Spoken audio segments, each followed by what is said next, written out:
আজ সকালে একটা বিষয় দেখে মনটা খুব খারাপ হয়ে গেল। সেই বিষয়টাই আপনাদেরকে দেখানোর জন্য এসেছি এবং এই বিষয়ে একটু বিস্তারিত বর্ণনা করব।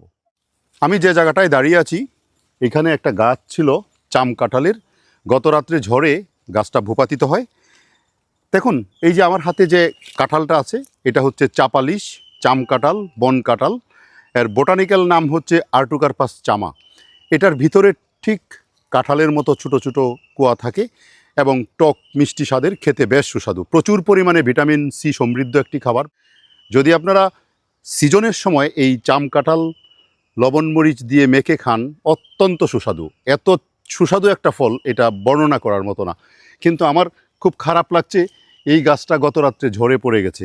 অনেক ফল ছিল গাছটার মধ্যে, প্রচুর ফল। এই যে বন্যপ্রাণীরা, দেখুন, এই যে উদ্ভিদ থেকে বন্যপ্রাণীরা এই ফল খেয়ে বাঁচত, এই যে বঞ্চিত হলো। এভাবেই সাধারণত বন্যপ্রাণীরা বঞ্চিত হয়।